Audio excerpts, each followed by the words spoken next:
She had always believed the world bent to her will, until the day she pressed that pepper spray button. One man, one hat, one word, General. That was all it took to upend her life. And it all began with a morning latte and her burning obsession to always be right, no matter the cost. Karen, 38, and the self-declared queen of correctness, rolled into the coffee shop parking lot like she was storming a castle. It was her typical Monday ritual: soy latte, a bit of shopping, and most importantly, someone or something to direct her outrage at. As she stepped onto the cafe patio, latte in hand, she stopped cold. Her eyes zeroed in on a man at one of the outdoor tables. He looked to be around 60, relaxed with a coffee and a newspaper. But it wasn't the man that triggered her. It was his bright red, "Make America Great Again" cap. To Karen, that hat was a siren blaring wrongness. It embodied everything she despised, and naturally, she couldn't let it slide. She strutted past him, her heels clicking like warning shots. Then, unable to resist, she spun around. "Seriously? You've got the nerve to wear that here?" she said loud enough for everyone to hear. The man folded his paper and looked up. He met her fury with a calm, even tone. "Excuse me, do I know you?" he asked, blinking slowly like a man used to confrontation. Karen's face lit with indignation. "You don't have to know me to know you're disgusting," she snapped. "You're what's wrong with this country." The man, Greg, didn't flinch. "It's just a hat, ma'am," he said evenly. "Maybe think before you go judging people." That hit her like gasoline to fire. "A hat?" she shouted, pointing at him like he'd committed a felony. "Do you know what that represents?" Her voice grew shrill. "You people make me sick." Greg leaned back in his chair, unbothered. "Lady, I'm just trying to drink my coffee. Maybe you should try that." The calmness only fueled her fury more. "Of course you'd ignore me," she hissed, arms waving as if theatrics gave her arguments weight.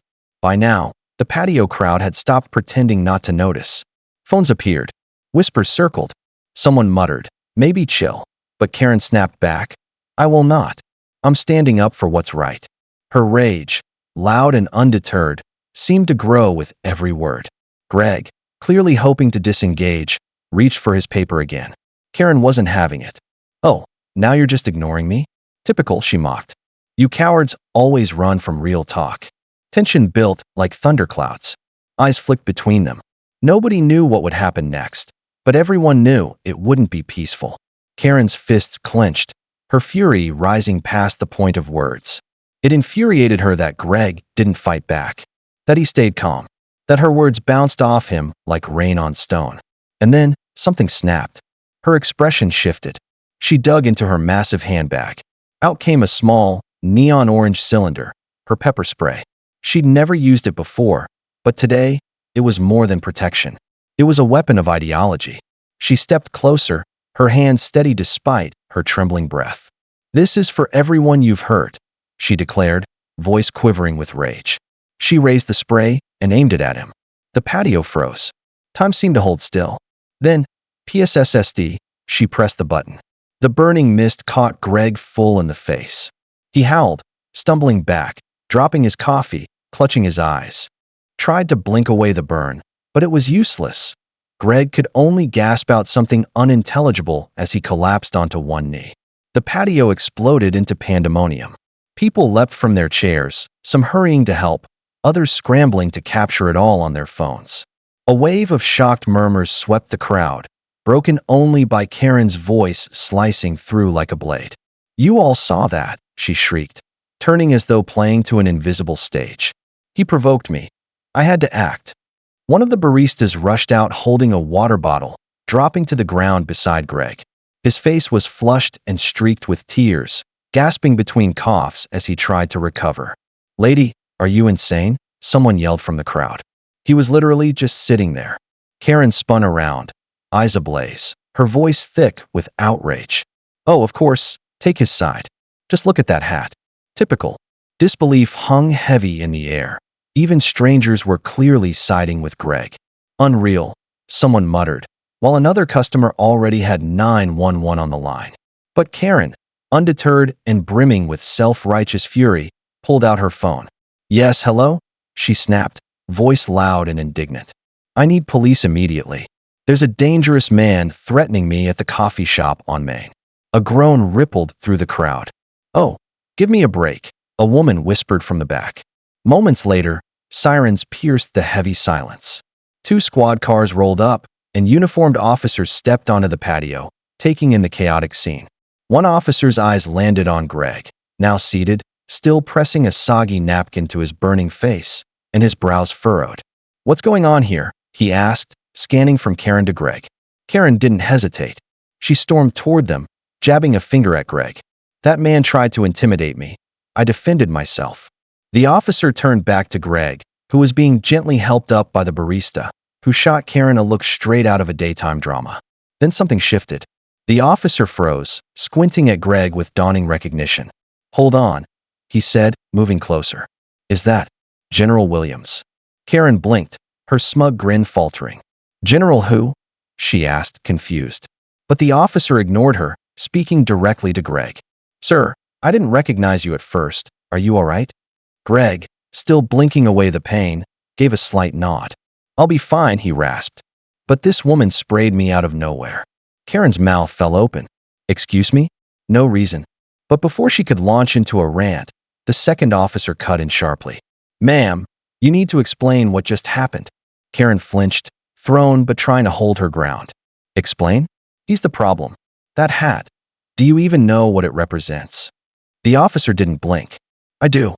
But what matters now is why you thought spraying a retired U.S. Army general with pepper spray was appropriate." Karen's face went ghostly pale. For the first time, uncertainty flickered in her eyes. She glanced nervously at the onlookers, who were all focused on her like a live courtroom drama. "You're kidding," she stammered. "He can't be a—" But the way the officers stood beside Greg made it crystal clear. Her narrative, crafted with indignation and arrogance, was unraveling fast. The word general hit her like a truck.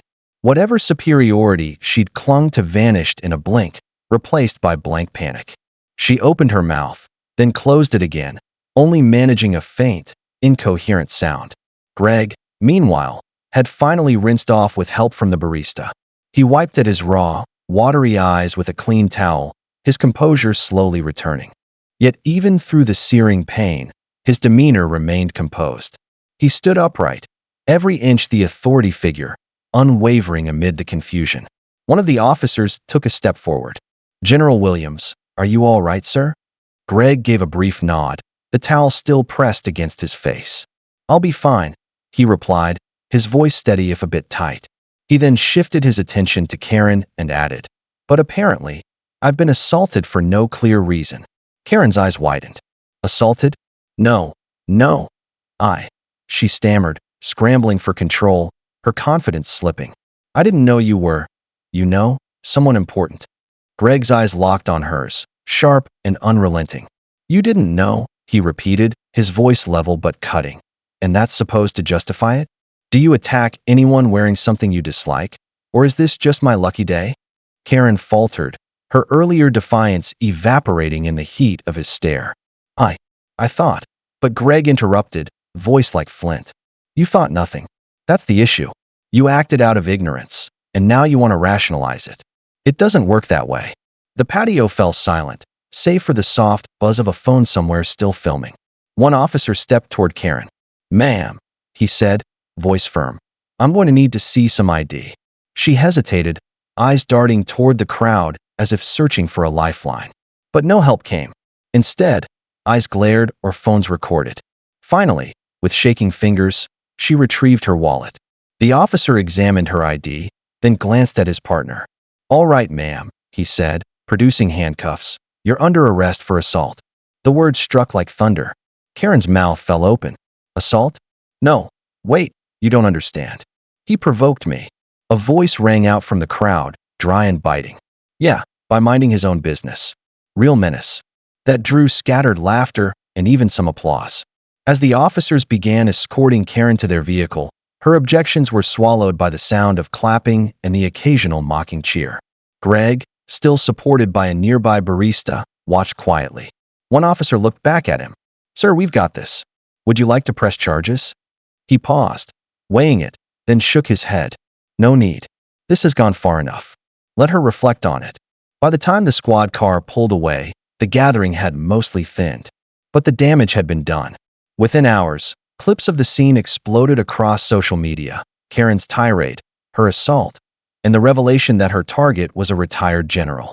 The footage was analyzed, parroted, and passed around endlessly. Karen's life crumbled almost instantly. Her employer, reacting to the viral incident, dismissed her by the end of the day, citing unprofessional conduct. Neighbors murmured when she passed, and friends slowly ghosted her. She had become infamous overnight. Meanwhile, Greg was seen in a new light. A local news crew asked for his take. Calm and composed as ever, he answered, "People act without thinking. It's reckless, and it breeds chaos." His comment struck a chord, spreading alongside the viral clips. Karen's name became a cautionary tale for rash behavior. Greg's became associated with grace under pressure. And the coffee shop?